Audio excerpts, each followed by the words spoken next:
Hola, como todos los viernes, el Movimiento Asamblea Constituyente pone en discusión un tema relevante para todos los pueblos de Chile y en verdad, dada que nuestro es una lucha emancipatoria para todos los pueblos del mundo.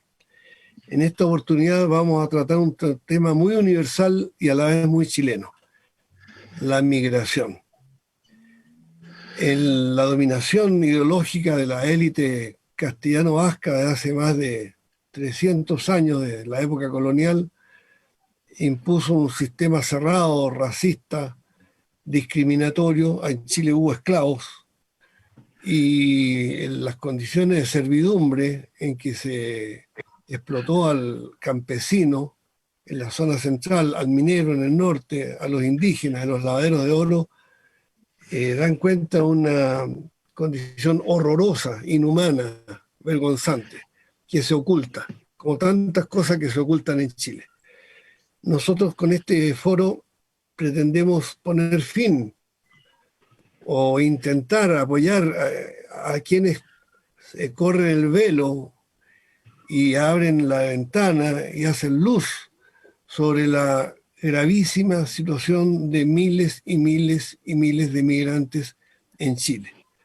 Y también permítame una licencia personal porque estoy entre los tantos cientos de miles que forzados tuvimos que salir al exterior y sentirse en una calle donde nadie te conoce, donde no hablas el mismo idioma, donde no tienes un abogado, no tienes ninguna organización, ninguna institución que te defienda, donde un policía te desviste y te saca toda la ropa y te somete a tratos vejatorios, es algo que difícil de ahorrar.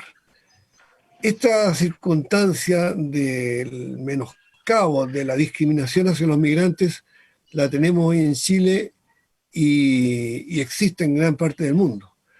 Por eso es que en este foro va a intervenir Lorena Delgado, chilena, hija de chilenos que emigraron hacia Suecia. Ella estudió acá en Temuco, en el liceo, y luego entonces llegó a Suecia y allá fue elegida parlamentaria por el partido de izquierda sueco. Estuvo con nosotros en el Congreso del Encuentro Nacional Constituyente de enero de este año y también nos acompañará Manuel Hidalgo, dirigente de la Coordinadora Nacional de Inmigrantes de Chile, cuyo trabajo como economista de apoyo a las luchas sindicales tiene una alta resonancia, una alta significación en nuestro medio social y cuyos aportes teóricos a la investigación y a la denuncia de los abusos que se cometen contra los migrantes son relevantes. En este caso yo quisiera destacar que este tema los medios de comunicación lo han transformado como un problema de otros, ¿no? Pero en Chile tuvimos oleadas de migrantes desde los países del norte de Europa en el siglo XIX y luego desde Argentina, desde Bolivia, desde Perú. Durante varios años, en la mitad del siglo pasado, llegaron muchos refugiados políticos que después fueron jefes de Estado en sus respectivos países. Influyeron mucho en la cultura. Bueno, y por cierto, nuestro querido Andrés Bello, que todos los días ahí contempla estoico en la Alameda los gases lacrimógenos y las luchas de los estudiantes, que no hace más que reivindicar su ideario libertario, ¿no?, del gran Andrés Bello. Tenemos entonces una playa de inmigrantes que han llegado a Chile y somos nosotros aquellos inmigrantes que por miles y miles fuimos a trabajar a Argentina en los años 40, a Australia en los años 50, después con motivo de la represión de la dictadura, y por ahí por los años 80, cuando había un Producto Interno Bruto de menos 14%, es el nivel de la catástrofe económica en plena dictadura, allí otros cientos de miles se fueron a comer afuera, a sobrevivir afuera, ¿no?, a distintos países, pero muy particularmente a Argentina, quiero destacar cómo decenas de miles de mamás chilenas viajaban a Argentina porque los consultorios médicos de Argentina podían dar a luz sus guaguitas en condiciones de mejor atención médica, gratis y un trato deferente. Y también me puedo referir a los decenas de miles de estudiantes que les salía más barato pagar una pensión en Buenos Aires, en Mendoza o en alguna ciudad argentina para hacer una carrera universitaria en una buena universidad argentina gratis, y no pagar entonces las millonadas que deben pagar los jóvenes chilenos en la educación universitaria privatizada. Es decir, estamos cruzados por inmigración, emigración, y prácticamente en la élite política chilena no hay quien pueda decir que no haya sido en algún momento migrante, partiendo por Arturo de Sandri, entre otros. De manera que les damos la bienvenida a este foro y espero que sea el primero de una serie de foros que nos permitan analizar esta candente realidad de la migración en voces tan autorizadas como la de Manuel Hidalgo y de Lorena Delgado. Comenzamos entonces. Manuel, los micrófonos del programa Conversando de los Constituyentes. Adelante. Bueno, muchas gracias una vez más a las compañeras y compañeros del Movimiento por la Asamblea Constituyente de Chile por esta oportunidad esta vez para referirnos un poco a esta relación entre los pueblos migrantes, los migrantes hoy día, las y los migrantes en Chile en el proceso constituyente, ¿no? Vale la pena partir quizás explicando cuál es la dimensión del fenómeno hoy día migratorio específicamente que se vive en Chile y cómo se ha ido constituyendo esta presencia de la inmigración en el Chile neoliberal, en el Chile particularmente de los últimos 20 años. En rigor, la migración hoy día realmente existente en Chile, que está en torno al 1.500.000 personas, somos alrededor del 7% de la población que hoy día habita en Chile. Somos alrededor del 7% de la población que hoy día habita en Chile. ¿Y cómo se llegó a esta cifra? ¿De dónde provienen estos flujos? ¿Qué explica un poco esta presencia migrante hoy día en este Chile? Bueno, hacia el año 1995, a mediados de los 90, a raíz, y voy a hablar de distintas fases y momentos de cómo se va constituyendo la presencia migrante y luego cómo esa población migrante se organiza y entra a participar de la vida social y política de Chile. Digamos así que hacia mediados de la década de los 90, producto, entre otras cosas, de la exportación del modelo neoliberal chileno hacia los países fronterizos, particularmente a Perú, a Argentina, debe recordarse un poco la dictadura de Fujimori en Argentina, que va a durar toda la década de los 90, el gobierno de Menem, por su parte, durante toda la década en Argentina, y en otros países que empiezan durante la década de los 90 a implementar el modelo neoliberal, pues como es evidente, ese modelo neoliberal, como sabemos, termina destruyendo buena parte del sector público en esos países, se achica el Estado, se hace un Estado más neoliberales, se procede además a la represión de los movimientos sociales, en el caso del Perú, ¿no? Vinculándolos al fenómeno de la lucha contra la subversión armada, contra el terrorismo, por parte de Fujimori, ¿no? Básicamente a los grupos alzados en armas contra los gobiernos que lo habían precedido. Y en ese contexto llegan a Chile los primeros contingentes de migración, por primera vez en la historia del Perú, de la historia de Chile, una fuerte migración de los países vecinos, en este caso principalmente, inicialmente peruanos, ¿sí? Y son refugiados peruanos los que llegan, refugiados y luego migrantes peruanos los que llegan a partir del año 95 hasta constituir alrededor de unos 200.000 personas. Son fundamentalmente peruanos. Aparte de eso, obviamente, había siempre una cierta migración argentina, siempre lo hubo, vinculada en la zona sur del país a estas familias chilenas y argentinas que conviven en la Patagonia de ambos países y que siempre han constituido un núcleo de alrededor de 30.000, 40.000 personas que siempre existieron y que emigraron siempre por razones incluso de una vida que muchas veces la conectividad con la Argentina para los países de la Patagonia pues es más, les permite resolver más problemas que a veces su difícil conectividad con el resto del territorio les impide tener.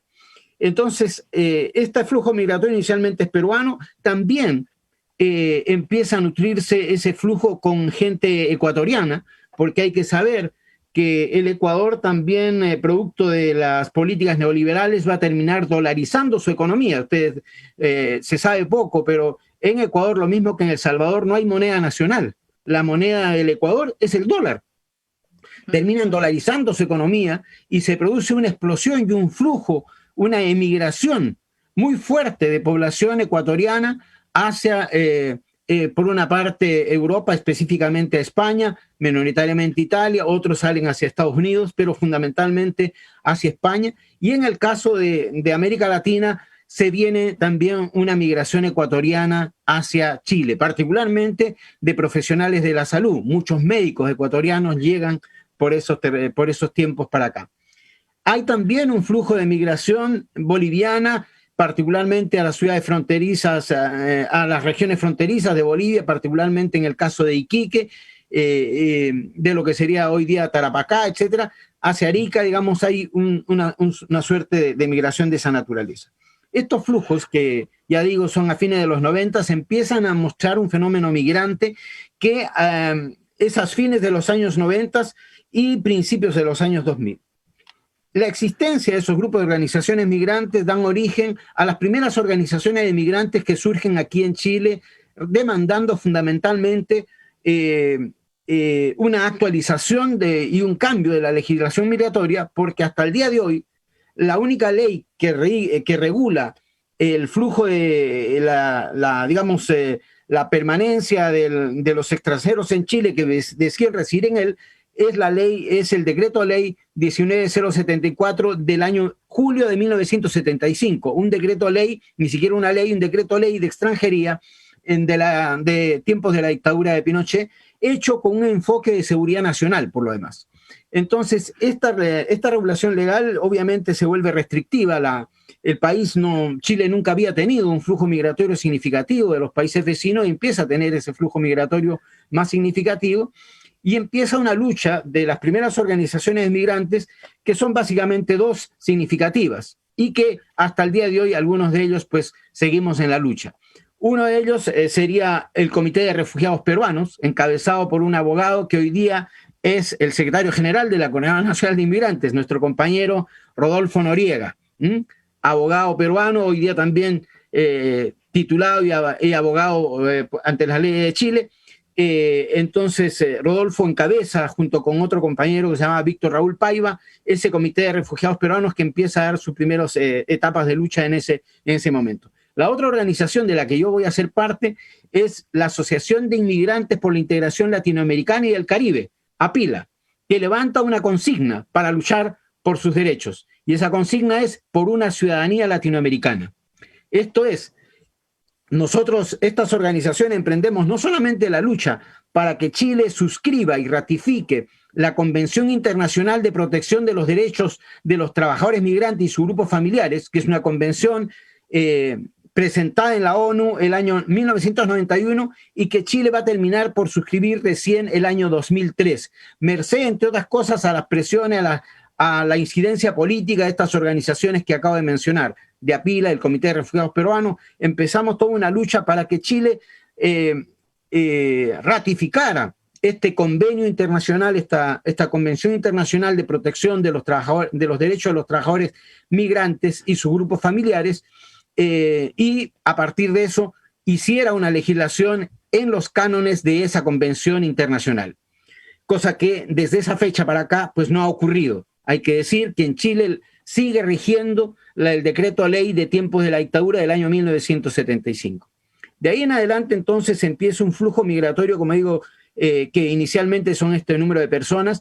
Pasado 10 años de esto, hacia el año de 2002 a 2012, el número de migrantes va a pasar de cerca de 300.000 a 600.000, ¿sí? 600.000, 700.000 hacia el año 2012. Es decir, va a ir creciendo. ¿Y qué es lo que explica en alguna medida estos flujos migratorios? Bueno, al flujo de migrantes fundamentalmente peruanos, ecuatorianos, bolivianos, argentinos, que ya señalé, se va a sumar a principios de la década de 2000 un flujo de hermanos que provienen de Colombia, personas que huyen de Colombia. Entonces, Colombia es uno de los países que más emigrantes ha tenido y tiene, y mayor número de desplazados internos tiene también, producto del conflicto armado al que se intentó ponerle fin con los acuerdos de paz, saboteados, entre otras cosas, por Álvaro Uribe, que es el mentor del actual presidente Iván Duque de Colombia.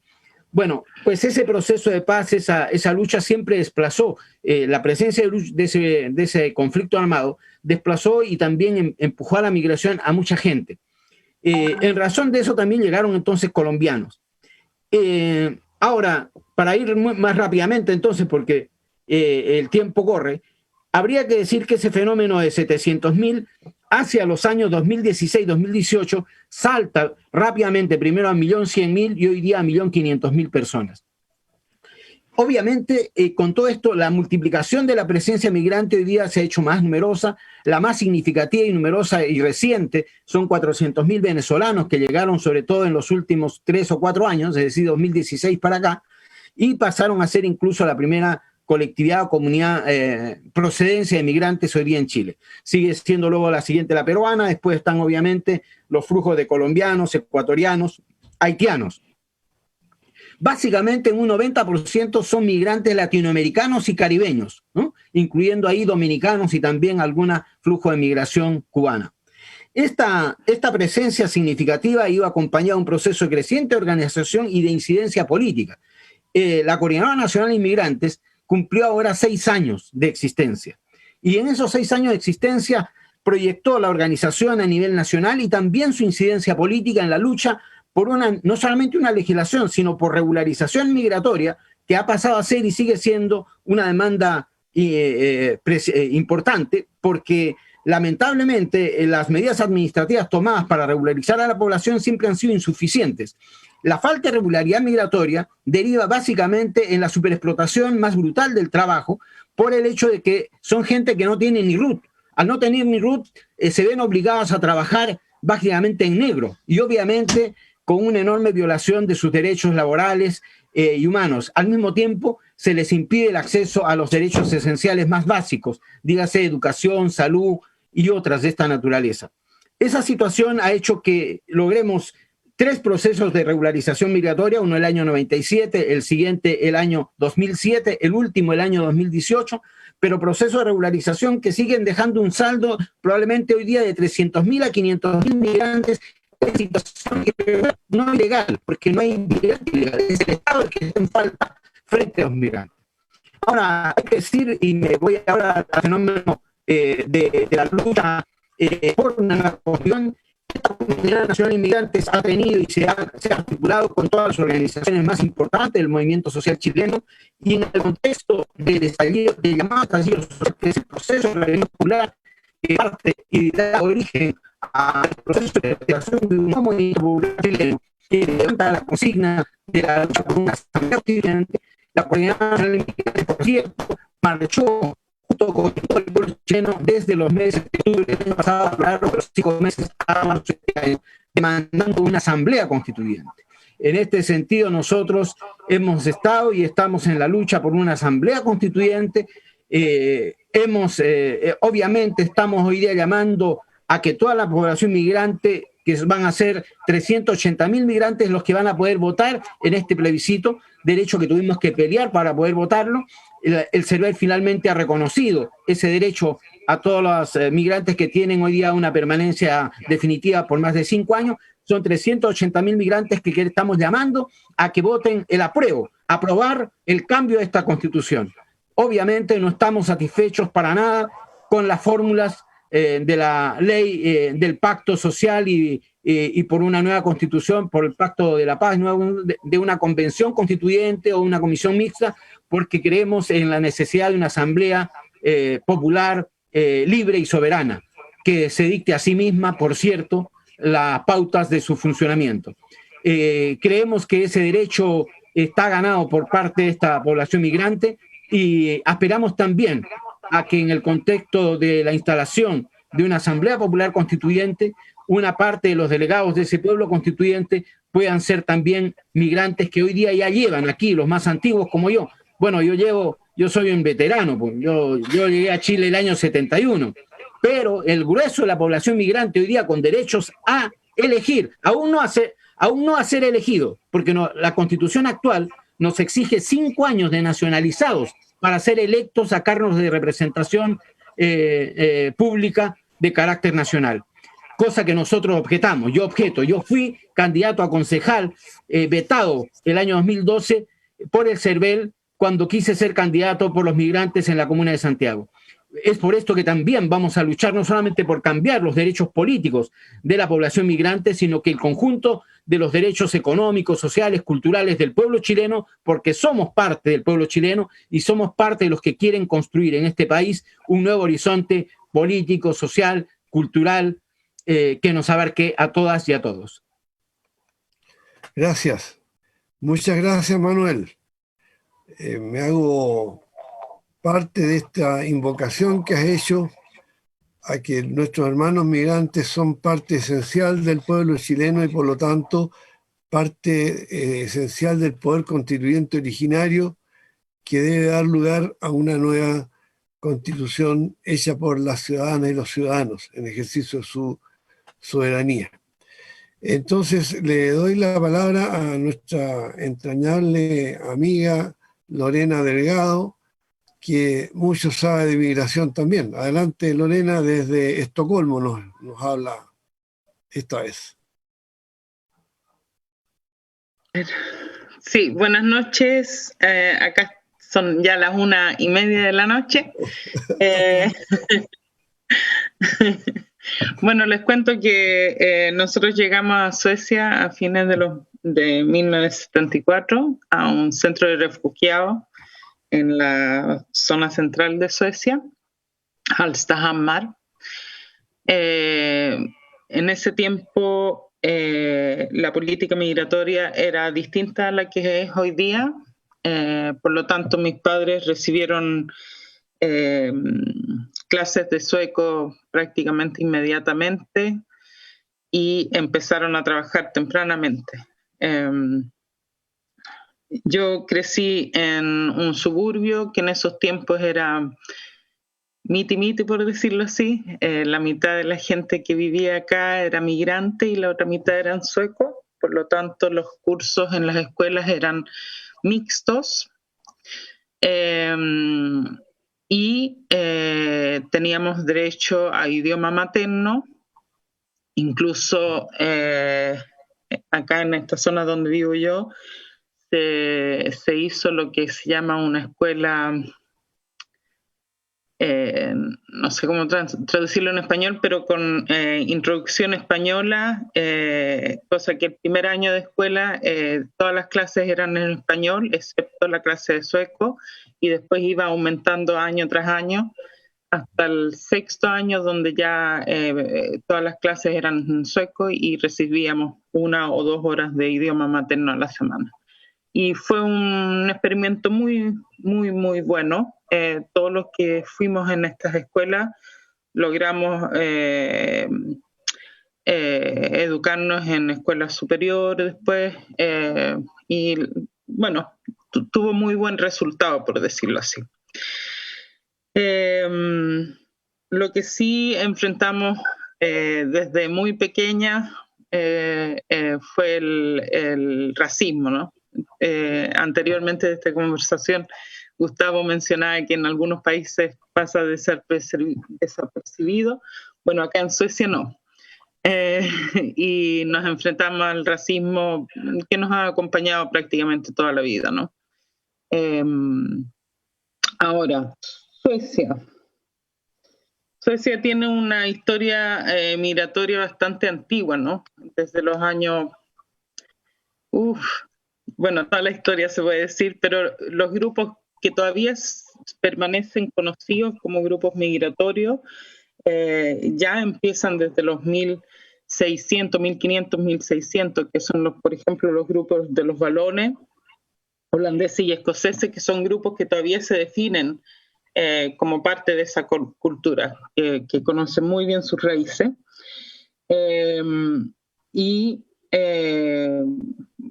Fueron grupos de trabajadores que venían acá, trabajadores profesionales en sus áreas que venían a entregar su labor acá a Suecia.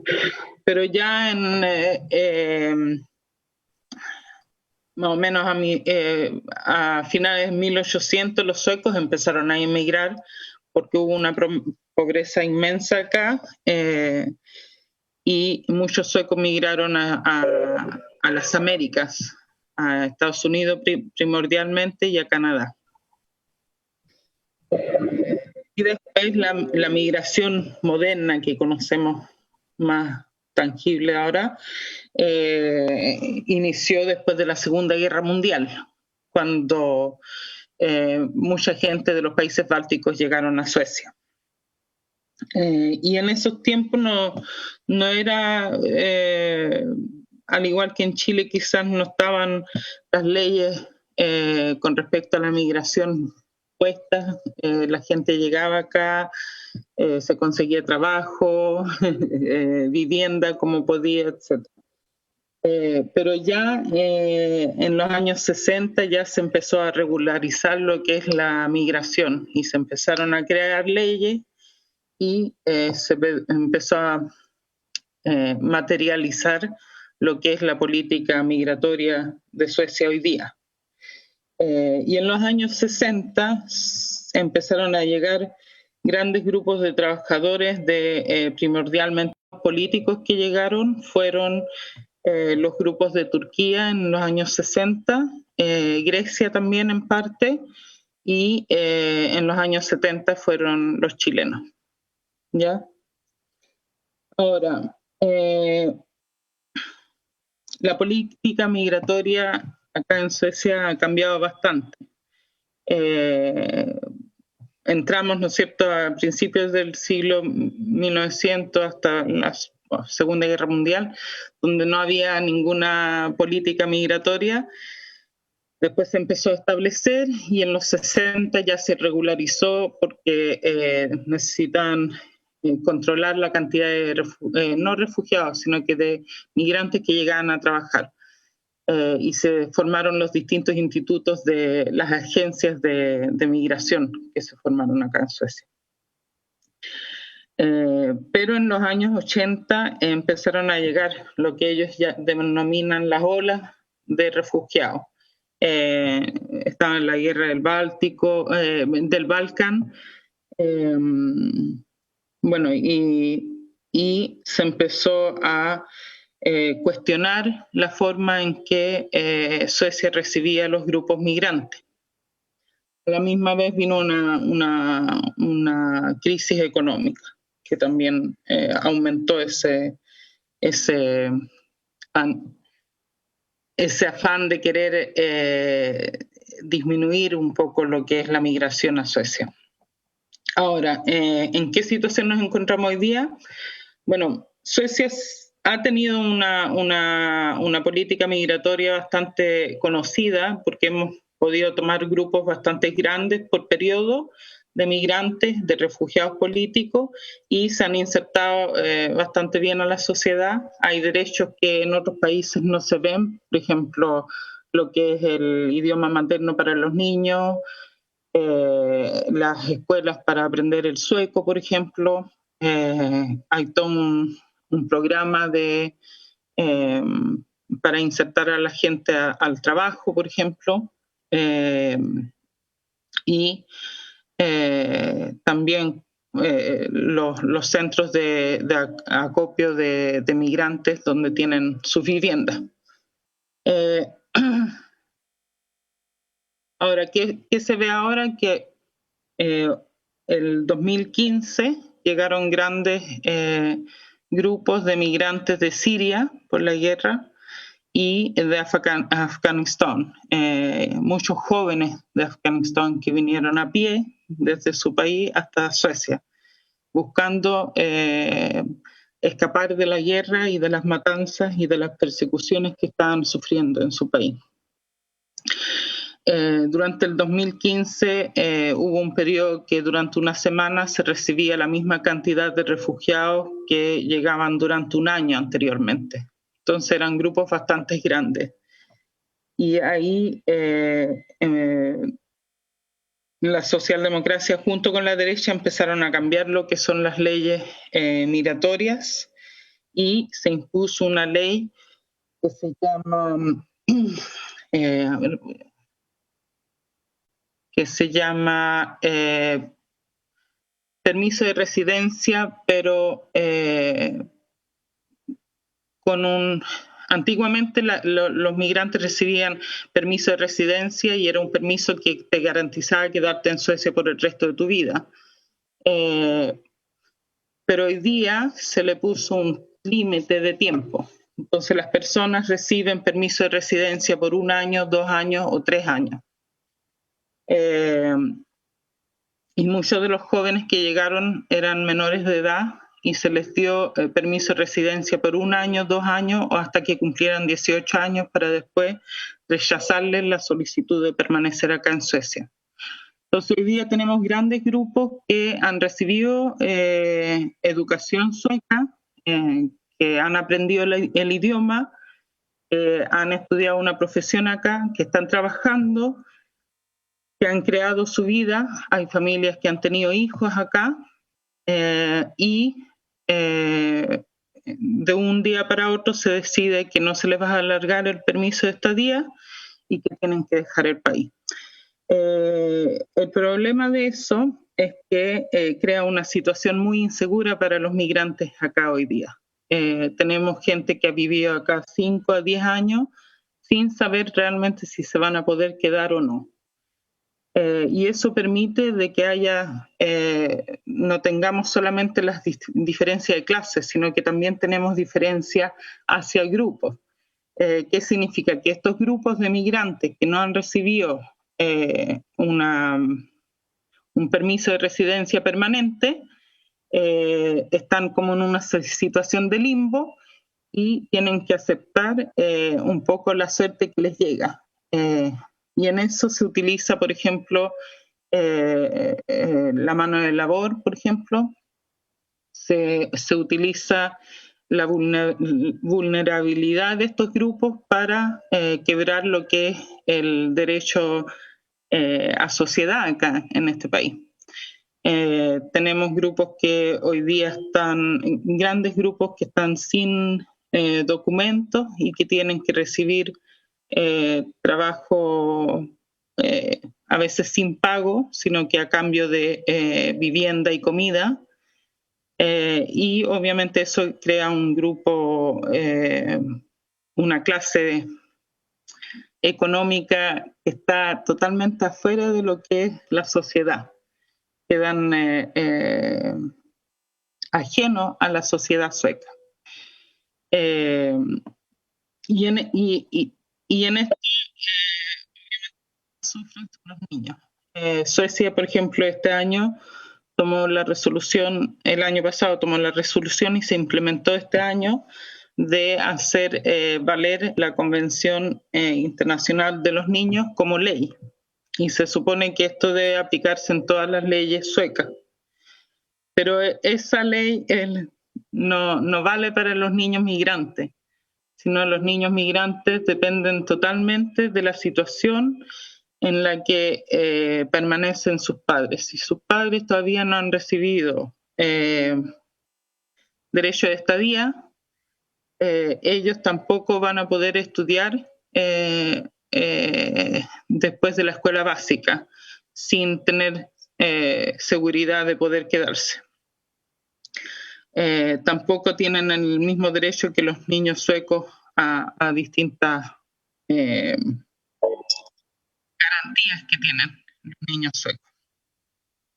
Entonces ahí se está haciendo también una diferencia entre ciudadano y ciudadano acá en Suecia. Ahora, ¿por qué es importante, creo yo, discutir el tema de migración cuando se discute la Asamblea Constituyente? Porque acá, al menos en Suecia, se ha utilizado la situación de los migrantes para quebrar lo que es el derecho que tiene cada uno de los ciudadanos en este Estado. Se usa para quebrar los derechos laborales, por ejemplo. Se utilizan estos grupos migrantes para quebrar los derechos laborales del ciudadano. Se utilizan estos grupos para quebrar lo que es la política de vivienda, por ejemplo. Entonces, este grupo está siendo utilizado de alguna manera, se puede decir, para quebrar lo que es la sociedad sueca. Y por lo tanto eso muestra lo importante que es tener leyes y políticas migratorias de migrantes hacia los migrantes que correspondan a los derechos básicos de cada uno de nosotros.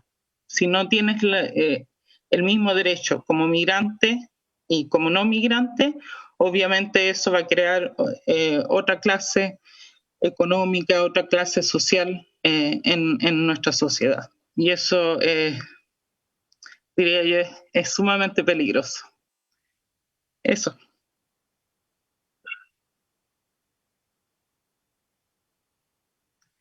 ¿No se escucha, Gustavo? Ahora sí. Gracias, Lorena. ¿Ahí me escuchan? Sí. En realidad es muy estremecedor lo que nos plantea Lorena, porque lo estamos viviendo hoy en Chile y lo vamos a vivir con toda seguridad en los próximos meses y años. La crisis económica en Chile no tiene visos de superarse en el largo plazo, o por lo menos en el mediano plazo. Los indicadores del Banco Mundial, del Fondo Monetario son demoledores, y una manera de enfrentar esta crisis por parte del capital es negarle a los trabajadores sus derechos, sus remuneraciones, sus jubilaciones, sus beneficios logrados por tantas décadas de lucha, y que se hacen humo a la hora que se esgrime como pretexto la lucha contra el coronavirus, el estado de excepción, la zona de cuarentena, de confinamiento, y la inmigración. Yo creo que este es un tema que hay que mirarlo en su dimensión global, porque el capital decide invadir Siria, invadir Irak, invadir Libia, generar guerras locales, meter mercenarios en los distintos países en África, le ponen un nombre bonito, la primavera árabe, la primavera aquí, la primavera allá, pero de ahí entonces fluyen cientos de miles de personas que, por defensa de su vida, de su integridad física, cruzan el Mediterráneo y van a Europa, ¿no?, desde donde han sido gatilladas esas guerras. Acabamos de escuchar en las noticias ahora que Sarkozy, el presidente que bombardeó Libia y que utilizó el petróleo libio prácticamente como un botín europeo, ¿no?, de guerra, había recibido dineros para su campaña electoral del propio Gaddafi, aquel que él mandó a asesinar. Entonces, después llegan los libios, cuyo petróleo fue robado por los franceses, digo, por los europeos, por los norteamericanos, piden refugio. Y acá les niegan refugio y se mueren en las barcazas, y ahí tenemos la escena de ese niño, ¿verdad?, flotando ahí en la ribera, en la playa del Mediterráneo. Y entonces tenemos de que el mismo capital que genera las guerras y los procesos migratorios después utiliza a los migrantes para no pagarles sueldos justos a los trabajadores de sus países y usarlos como rompehuelgas para evitar la sindicalización, y sobre todo como mano de obra barata, porque les ofrece el precio más bajo por sus servicios en relación al trabajador chileno. Quiero subrayar esta situación porque aquí estamos escuchando a Lorena. ¿Cuánto estamos, Lorena? 12.000 kilómetros de distancia, ¿no? Estamos cruzando el espacio con tu voz gracias a este aparatito, pero el fenómeno es acá y va a seguir siendo acá de un tremendo dramatismo. Bueno, vamos a pasar a las preguntas. Le pido a Isabel si tiene ahí, ¿qué novedades hay con nuestro querido público que siempre nos acompaña? Isabel, por favor. Hola a todos, a todas. Saludos a los exponentes. Bueno, han dado luces de muchas cosas que en realidad son muy interesantes y que mucha gente quizá desconoce. Así que sus aportes han sido muy significativos para la gente. Les han mandado muchos saludos, dentro de lo más destacados, ¿cierto? Tenemos también acá saludos desde Florencia, Arnoldo Mora. Saludos constituyentes de Jocelyn Carossi. Saludos de Angélica Smith, de la Perla del Sur. Manuel, excelente. ¿Ya? También desde el Maule Sur, Manuel Cofré. También desde Waldo Donoso, ¿cierto? Que dice acá, saludos para los compañeros Gustavo y Manuel y las compañeras panelistas desde Urraca, Talca. Y vamos por la Asamblea Constituyente. Bueno, tenemos algunas preguntas que son las siguientes. Para Manuel, ¿cómo visualizas el tema de los migrantes en una genuina asamblea constituyente? Y con respecto también al tema del plebiscito, queremos saber, porque hay mucha gente que tenía dudas, si realmente los migrantes tienen la posibilidad de votar en este plebiscito. Eso, Manuel. Adelante. Gracias, Isabel. Adelante, Manuel. Te escuchamos. Parto por la segunda pregunta para ratificar que, aunque inicialmente el CERVEL informó que en el plebiscito solo podrían votar la población chilena, negando inicialmente el derecho de la población migrante con derecho a voto en las elecciones municipales, parlamentarias, incluso presidenciales, negando porque ese derecho existe. Los chilenos, los migrantes que tienen permanencia definitiva, con más de 5 años de permanencia definitiva, desde siempre han tenido derecho a poder votar en las elecciones municipales, ya digo, y también parlamentarias e incluso presidenciales. Pero cuando se anuncia el plebiscito, inicialmente el CERVEL desconoce esta situación, razón que llevó a la Coordinadora Nacional de Inmigrantes a hacer una presentación ante el CERVEL y también ante los tribunales para lograr que se rectificara esa posición, lo que fue finalmente rectificado, de tal manera que el CERVEL ya publicó dentro de los listados de las personas que tienen derecho a votar para este plebiscito alrededor de 380.000 migrantes que reúnen esta condición. Son los migrantes, por otra parte, podríamos situarlos como migrantes que llevan entre 10 a 15 años en Chile, para que estemos claros. Son migrantes de los que se fueron consolidando, desde estos que vinieron desde fines de los años 2000 en adelante. Estamos hablando seguramente de migrantes que llegaron entre 2000 a 2010 y son ellos los que van a poder votar.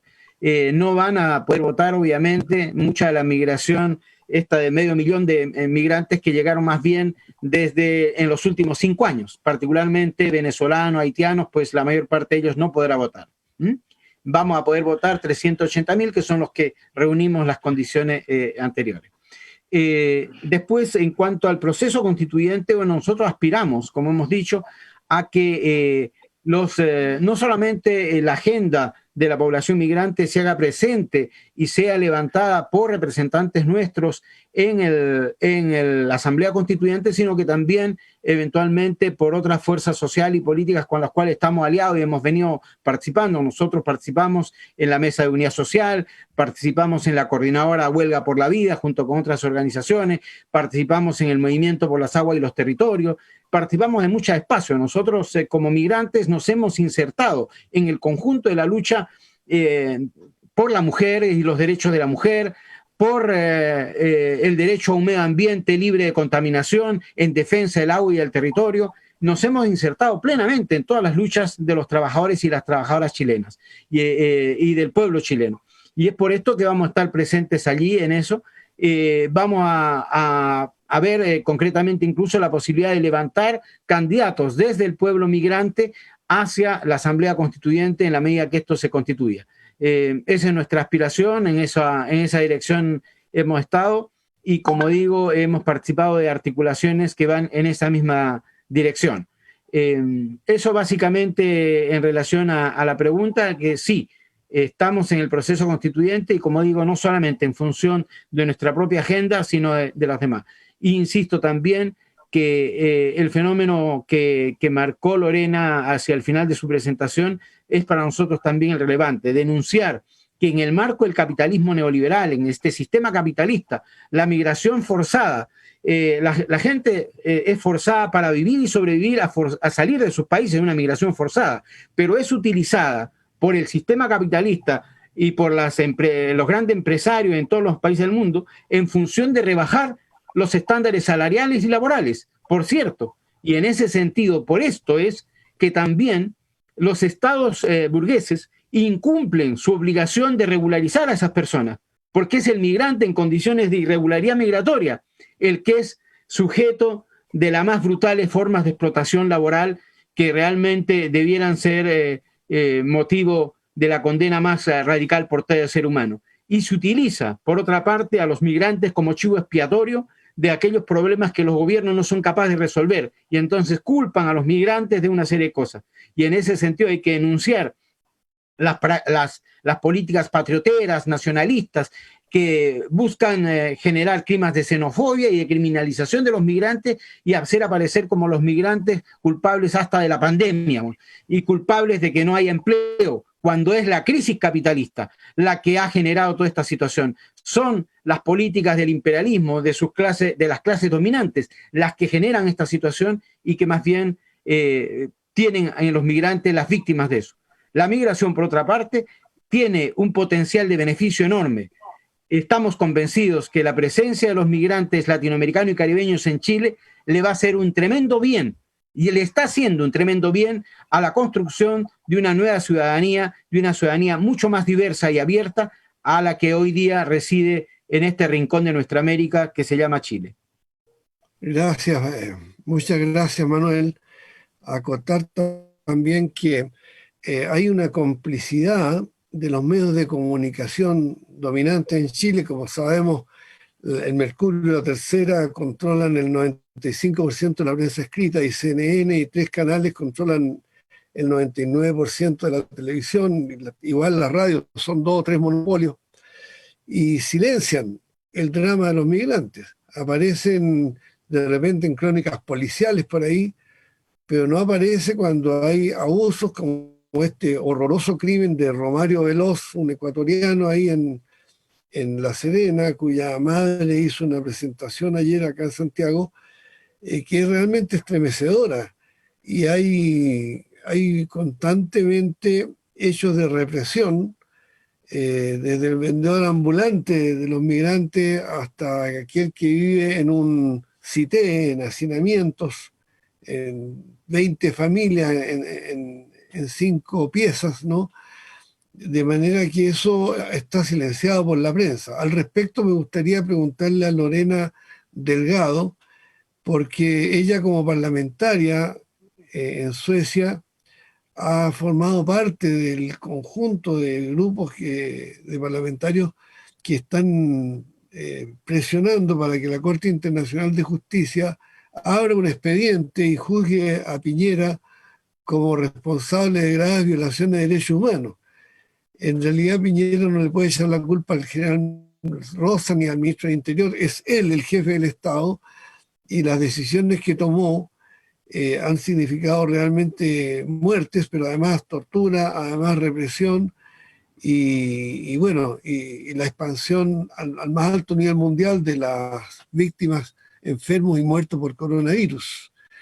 Lorena, te quería consultar, ¿qué ves tú la posibilidad de que los tribunales a nivel internacional juzguen a Piñera, o qué acciones se pueden hacer para que esto sea posible? Porque sabemos que en Chile el pacto que el sector que representa a Piñera hizo en el año 89 con los sectores de la concertación, hay un pacto de no agresión, ¿no? Unos se protegen con otros. Longueira salvó a Lagos, ¿no? Lagos salvó a Cheire, y así se protegen unos con otros.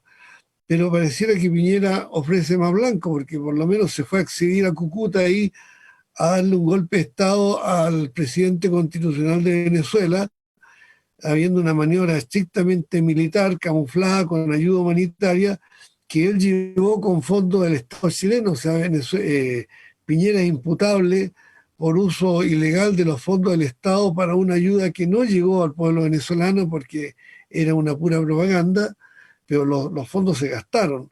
Y por otro lado, ante la legalidad internacional, donde se ha visto que el jefe de Estado eh, monta a caballo y entra por la frontera violentamente a un territorio, un país latinoamericano con el cual hay relaciones diplomáticas, etcétera.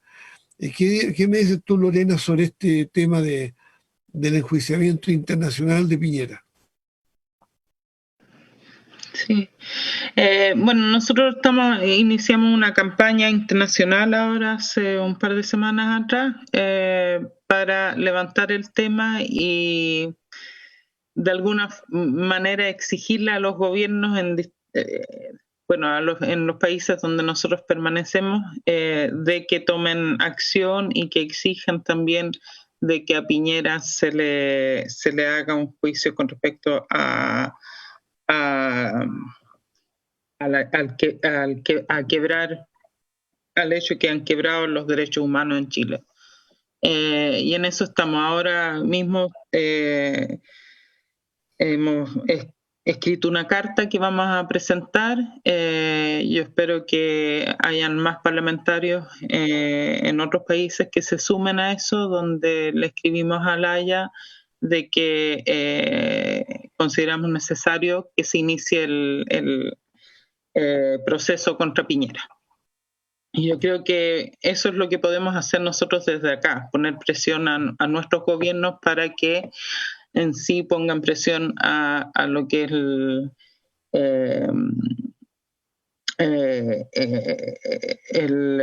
la Corte en La Haya para que inicien lo que es el proceso hacia Piñera. Pero leí en el chat, disculpa Gustavo, pero leí en el chat que hay una pregunta también con respecto a la migración de parte de Cheli. No sé si la leo la pregunta. Sí, responde la nueva. Se ha introducido el fenómeno migratorio en la política de educación sueca, de modo que los suecos introduzcan en su cultura las diferentes culturas de migrantes.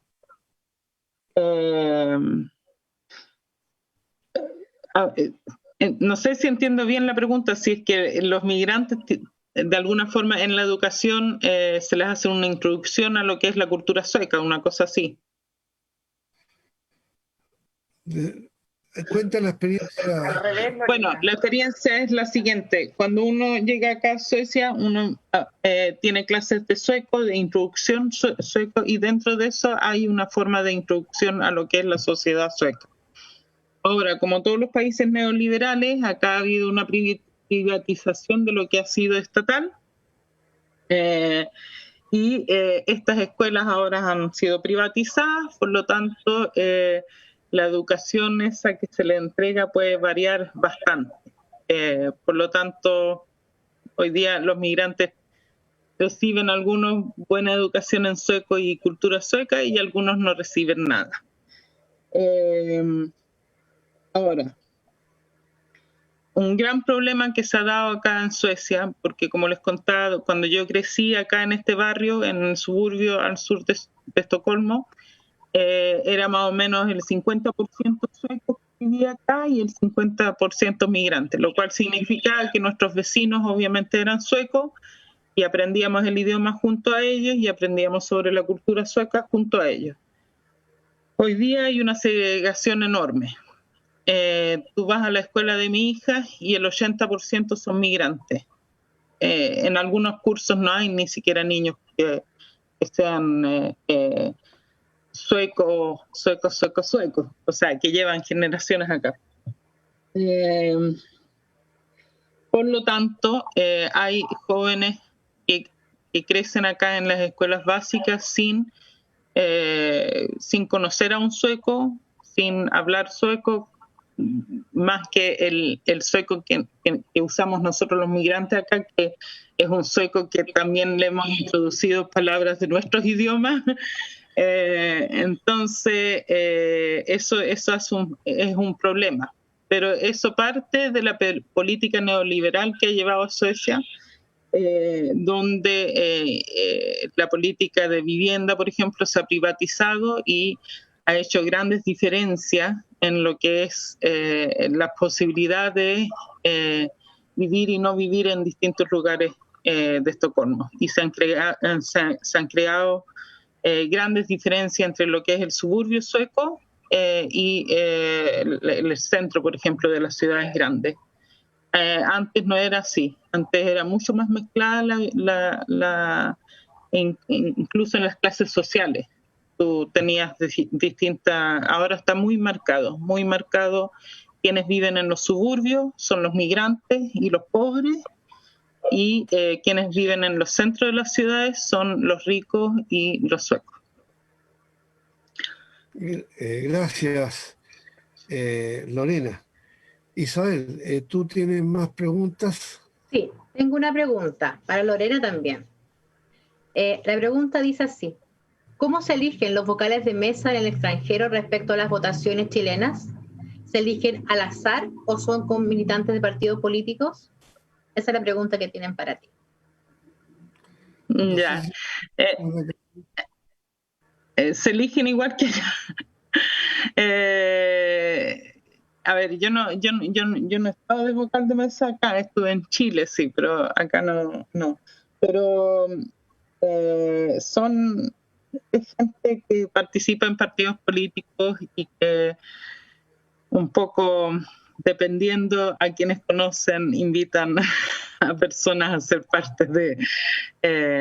así que es un grupo bastante exclusivo, diría yo.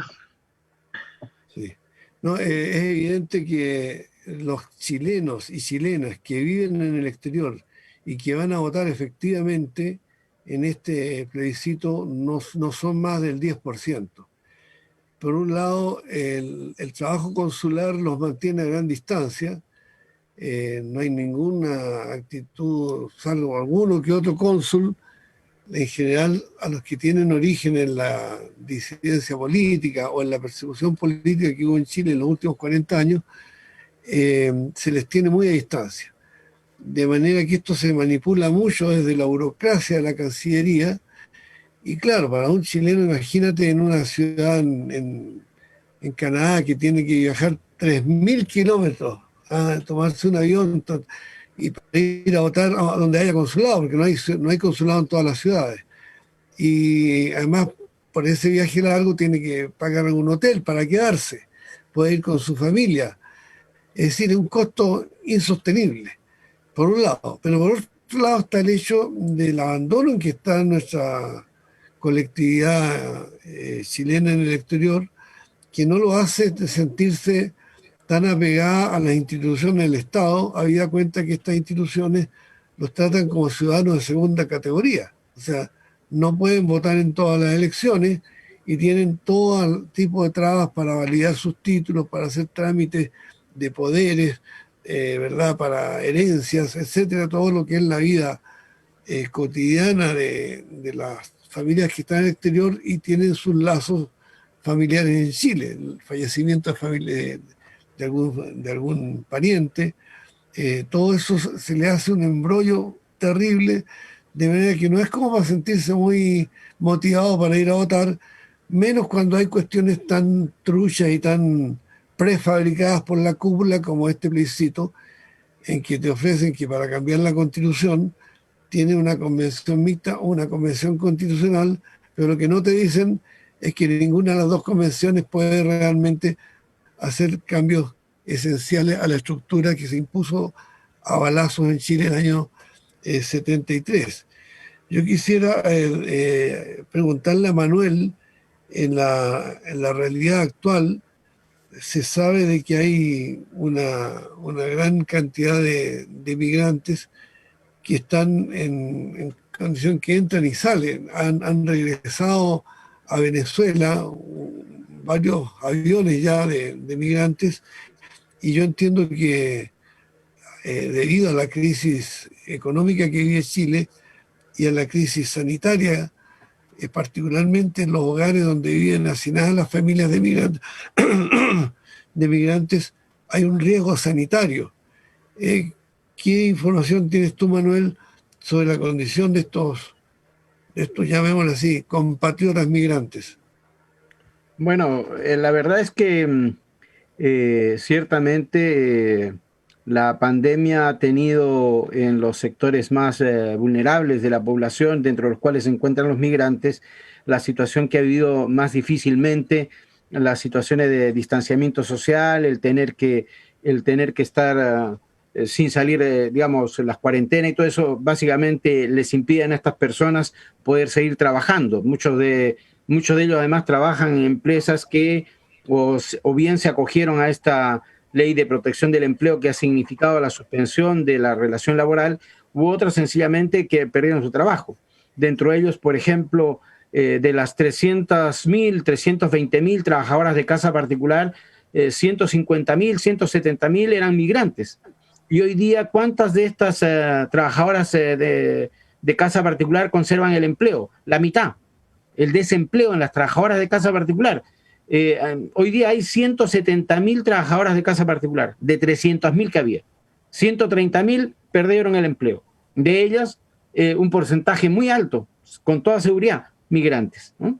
Después tienes todos los trabajadores de empresas contratistas, de empresas menores, pues también perdieron el empleo. Toda esta situación ha llevado a que la situación de hambre y de miseria de la población migrante ha sido muy compleja, muy difícil, no siempre contando con redes sociales, familiares de apoyo para poder sobrevivir en estas circunstancias.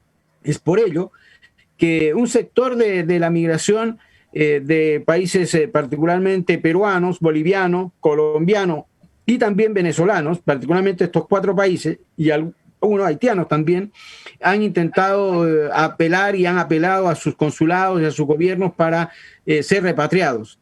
El orden de la gente que se ha repatriado en el Perú deben haber sido 15.000 o 10.000, no más, que esto, ecuatorianos, bolivianos probablemente 2.000 o 3.000 personas, venezolanos también pueden haber sumado quizá 1.000 o 2.000 personas. No es un fenómeno, digamos, mayoritario, no es un fenómeno, porque además en el caso de venezolanos han tenido, igual que colombianos, han tenido que ver el tema de los vuelos, digamos, de repatriación.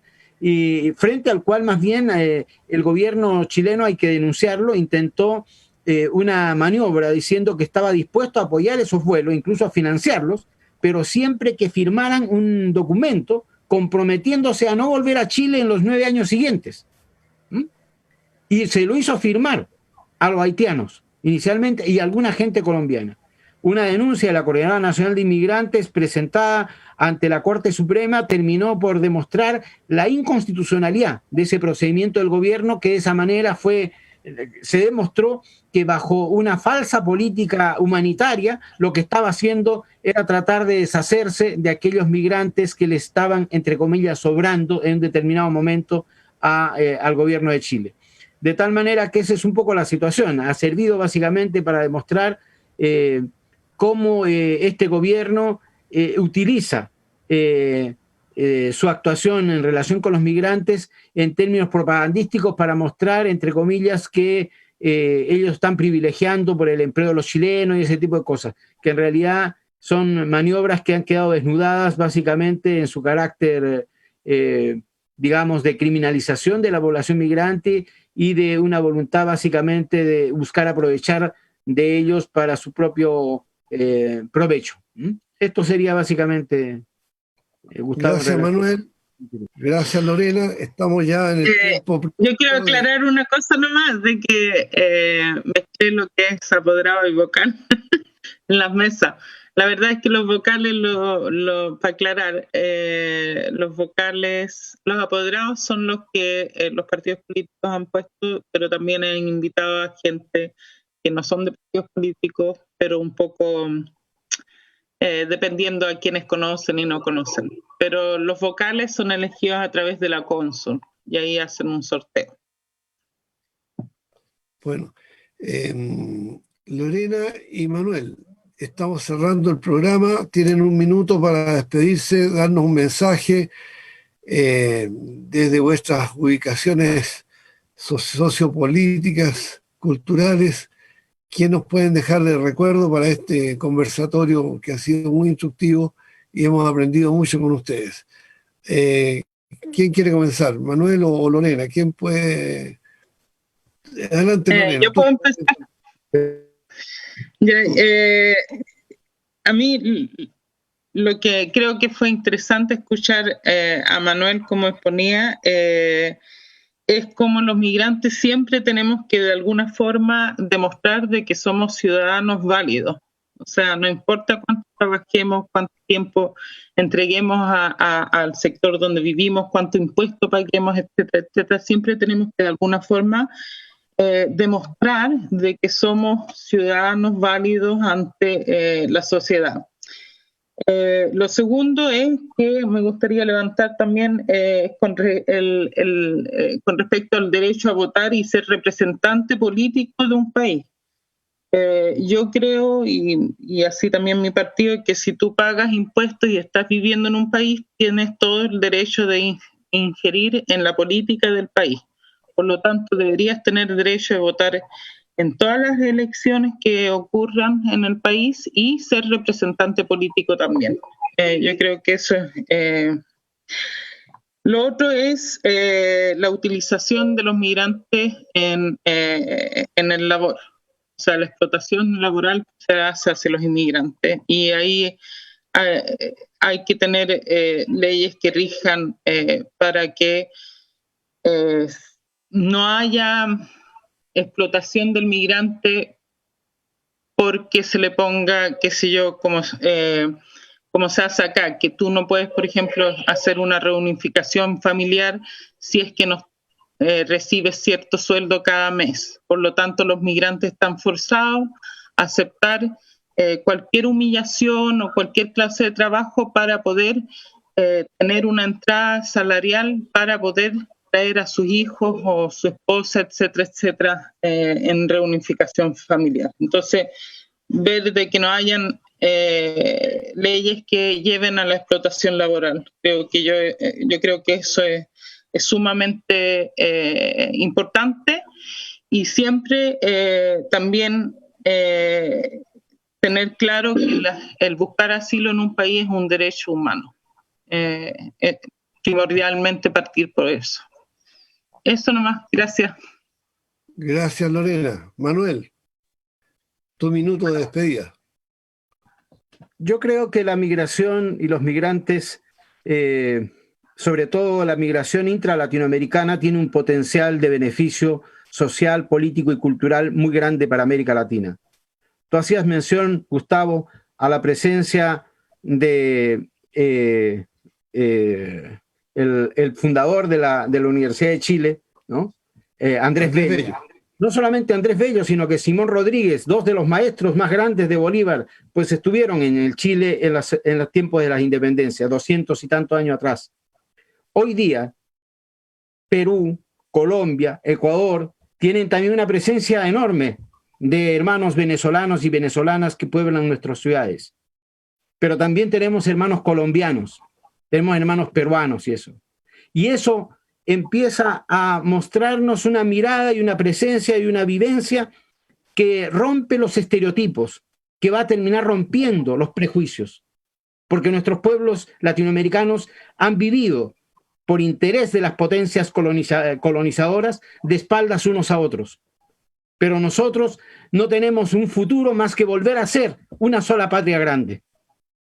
Una sola patria grande. Tenemos que refundar no solamente el Estado en Chile, tenemos que refundarlo en Perú, tenemos que refundarlo en Argentina, en Ecuador, en Bolivia, en Colombia. Porque si aspiramos a la soberanía en un mundo de países continente, o somos país continente o no seremos siquiera libres. Y en este sentido, la presencia de los migrantes aquí es la posibilidad de generar una nueva identidad. ¿Qué somos los chilenos hoy? Yo, si tú me preguntas, soy chileno, peruano y argentino, latinoamericano convicto y confeso. Y eso es lo que espero ser. Y eso es lo que espero transmitir. Porque para mí, La vivir en esos 3 países me ha enriquecido el alma y me ha dicho que tengo una sola raíz, porque los latinoamericanos y caribeños no vivimos la vida ni con la cabeza ni con el bolsillo, lo vivimos con el corazón, porque para nosotros la vida y la celebración de la vida es el valor más importante. Y eso es lo que queremos volver a vivir con todas nuestras hermanas y hermanos en este rincón de nuestra América. De tal manera que estamos en esta lucha. Vamos a construir una nueva ciudadanía, una ciudadanía latinoamericana y caribeña en cada rincón de nuestra América, y en Chile este es el momento para trabajar en eso. Eso. Gracias, Manuel. Yo espero que estas palabras lleguen en lo más hondo a quienes ven este programa y a quienes lo vean en los próximos días, por cuanto el enfrentamiento a la situación de los migrantes va a ser un tema de primer nivel en la economía, en la política, en la sociedad y en la cultura chilena por décadas.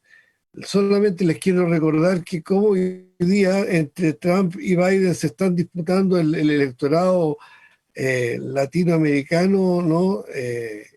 Salvadoreño, mexicano, hondureño, colombiano, etcétera. Entiendo que ya son cerca del 12% del electorado, que son más que incluso son más que los afrodescendientes, en el caso de Estados Unidos.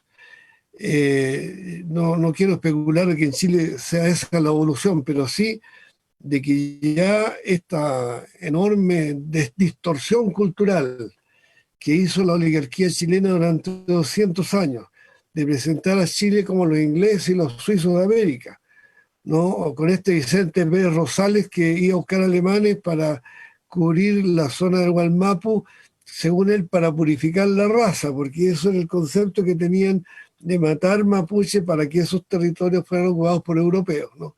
Toda esa basura cultural y moral está pegando fuerte hoy.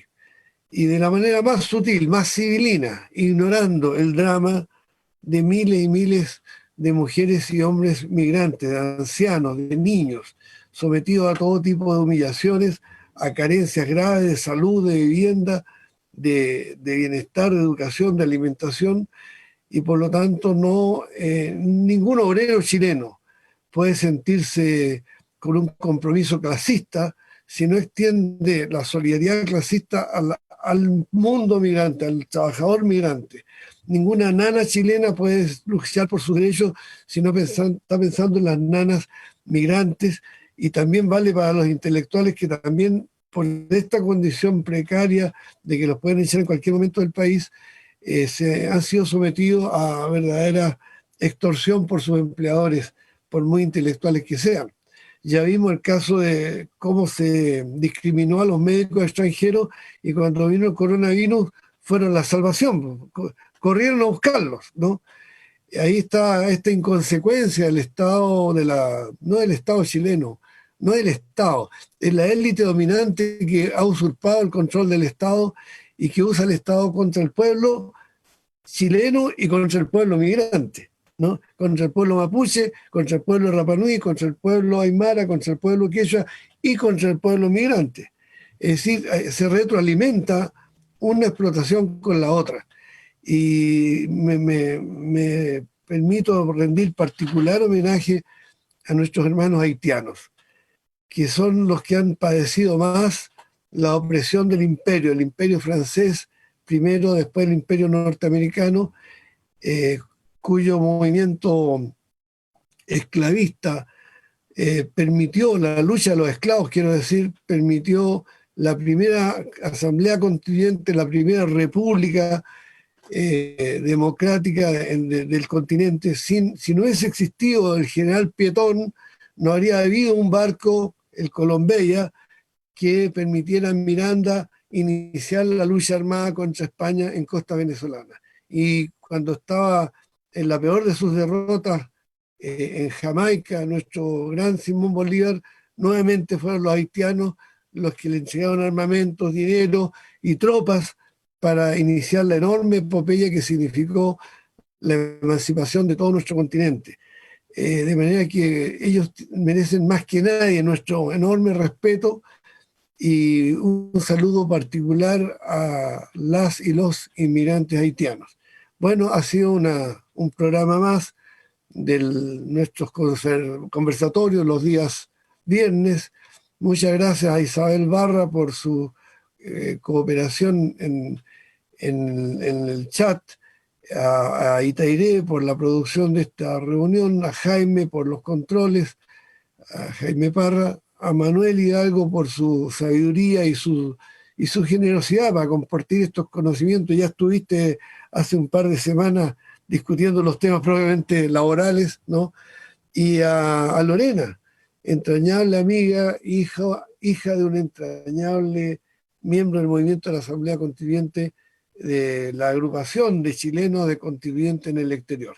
A todos muchas gracias y hasta el próximo viernes. Chao. Chao. Adiós, gracias.